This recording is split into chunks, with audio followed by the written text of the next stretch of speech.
Okay, so we are up to this guy, the Chariot. And I have to say, I do like to see the Chariot come up in a reading because it's usually all good things, having the agency to get things accomplished. But I've never excited about depictions of this card in tarot. It just isn't that fascinating for me. I think Pixie's done a good job here. I like the coloration of the blue against the yellow. I like how this young warrior or prince looks. I prefer horses to the Sphinx here, but I really like the black and white contrast, and I really like to see that on a Chariot card. I do prefer seeing my chariots in motion, going forward, but I know there is some reasoning, some esoteric reasoning why he is submerged in concrete here. I just couldn't tell you what that is off the top of my head. But he could be submerged in concrete and still be in movement. Pixie didn't vary very much from the standard Tarot de Marseille of the Chariot or the Charioteer, although she did replace the horses with the Sphinx, as I said. This is a very distracted Charioteer, but that's the beauty of the Tarot de Marseille. Everybody's looking in some direction, which makes the style of tarot very fun to read with. So here's another one that's in the Marseille style, but more colorful, engaging art. And here we have oxen or bull instead of horses. There is a difference in coloration. I don't mind that this one is blue instead of black. Although I do like the black and white because it does sort of give a nod back to the pillars that the High Priestess is sitting between on her card. But red is good energy, I think, for this card as well. It has a warrior vibe to it. So now we're going to get into some chariots that are like, huh? What is going on? Because something about this card, people sort of go off the rails with it a little bit. You would think it would be fairly standard throughout, but here we have the Osho Zen, and it's awareness, and there seems to be someone breaking through a curtain of sorts. I really don't get the Chariot off of that. Now this one makes me laugh, although it's odd. It's from the Cook's Tarot. So usually things are food related in this deck. So here we have the Chariot as his shopping cart. But the reason I smile is because, you know, have you ever tried to push a shopping cart and one wheel goes this way and the other wheel goes that way? So I think that was the intent of that card, much like the horses that we see going in opposite directions on some of the chariots.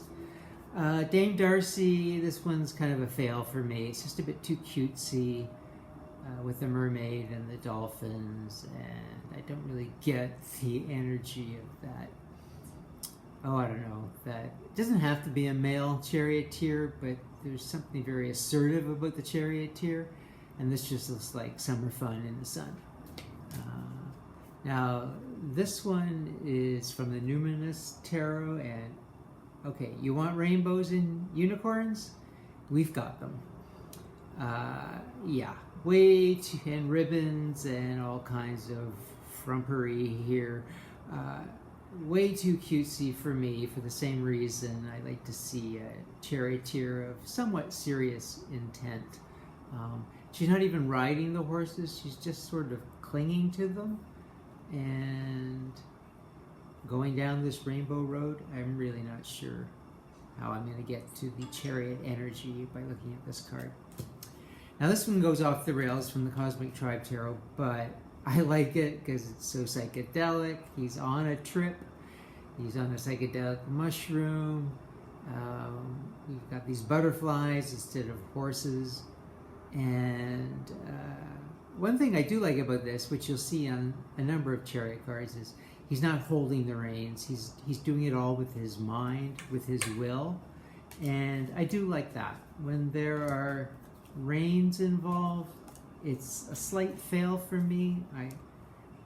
I prefer to see this kind of a charioteer. This one has no reins, and Pamela's has no reins as well. This is from the efflorescent, and there's not enough energy in this chariot for me, and I'm not crazy about the sideways view. We have different animal hybrid types over here. He's kind of got like this droopy scepter, and this contraption looks like it's about to fall on his head, and it doesn't really look like a can-do charioteer guy for me. Now, this one is too modern. It's a car, and the headlights, I guess, are representing the horsepower. It's in the rain. There's a sort of a dove. This is from Prisma Visions. It's a beautiful card, but it's not quite the energy of the Chariot or what I would like to see in a Chariot card. I believe the Halloween Tarot also has a car as their Chariot. Here we have a bicycle as a Chariot, and just a young girl. And I get the sense of freedom that your bike gives you when you're a child, and that can give me some of the energy of the card. I do feel like the charioteer is leaving home. That's, you know, we've got past the emperor and the empress, mommy and daddy, and we got past the Hierophant, you know, schooling and all these things. And now we're heading out into the world. So I do like to see someone younger and sort of leaving home or leaving their cities. So, but this again doesn't have enough oomph for a charioteer for me. Still with the oddball charioteers, we have this one from the Fifth Spirit Tarot, and it's a roller derby lady, and so I guess she's got the moxie that you need. She's got a horse tattoo instead of a horse. Her two skates are, the brand is Sphinx, which is kind of cute. At least they're different colors. I can get where I need to go with this card. It's just, you know, it's a bit odd overall, but I still kind of like it. This one is from the Austera Tarot, and now we have, instead of skates or real horses or sphinxes, we have these chess pieces, which are okay, and they're black and white, which is good, but the reins are back, and it's just kind of ambiguous what's going on in the card. From the Connolly Tarot, reins, and we don't even see the horses, which I would rather see that kind of motion at the front of the cart. We have the black and white Sphinx sort of heads here, but they're on the chariot itself. So not quite a win for me. And then this one is the Alchemical Tarot. Well, we've got the contrasted horses, but we're sort of viewing it from the back, and we're in air, so I guess we're crossing boundaries. That's part of the chariot for me, like I say, leaving home, crossing borders. But there's just something odd looking at it from the back. Now we have no charioteer, just a horse pulling a lotus flower. This is from the Modern Spellcasters, and we've certainly gone beyond limits. We're up in space. But I like to see a human figure here that we can identify with when we look at the card to really make it pop for me. But along the same lines, here we are, you know, traveling towards the sun. Now we have sphinxes of different colors. Not as big a fan of the side view as the full-on chariot coming at you, but you know, I can work with that one. And again, from Anna Kay, that was Tarot de Saint Croix. Anna Kay, same thing, you know, I like it, just flying into the sky, Apollo-esque. Some of the elements I enjoy are gone. Now we're from the back, but in this case it doesn't bother me because there's more energy in it, heading towards the sun. S for Superman, I don't know, but you know, it's a good card. Now we sort of are moving into chariots where we sort of got the push me pull you kind of horse where they're joined at the hip. I prefer the different colorations because for me the chariot is the herding cats card. You're trying to get this person or this thing and this other opposite thing going together to get where you need to go. More chained at the hip horse fish hybrid horses.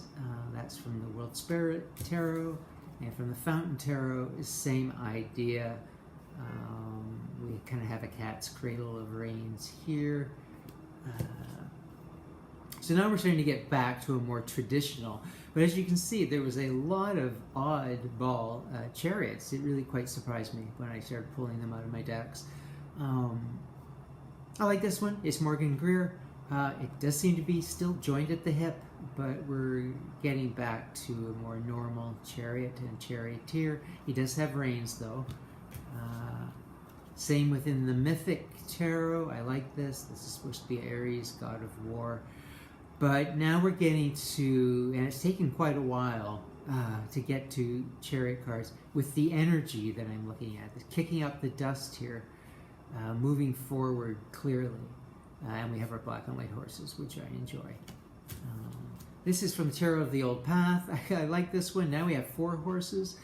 But what I like about this one is we have the 4 elements that are being controlled.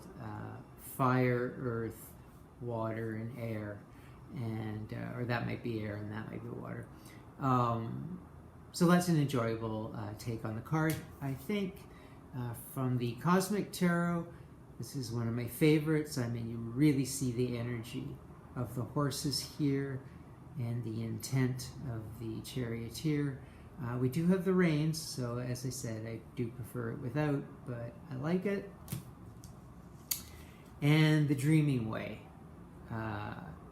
is really nice. It is from the side, but it doesn't bother me in this case. We see the city he's left. We see the energy of the horses.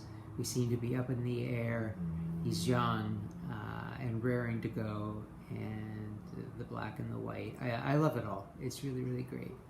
And my final one, and my favorite one, is actually from the Light Seers, which kind of surprised me. But it's got everything. You know, he is up on top of... I don't think there's any reins. I can't see that there is.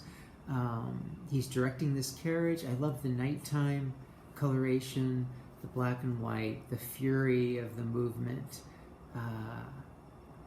Really, really enjoyable. He's really got everything under control. So those are my chariots. And as to the Wizard of Oz tie-in, well, Dorothy did leave home, and the chariot, her vehicle, was the house. The house, you know, swept up into the tornado and landing in Oz. So that's it for now. I hope you enjoyed it, and I'll see you next when we hit the Strength card.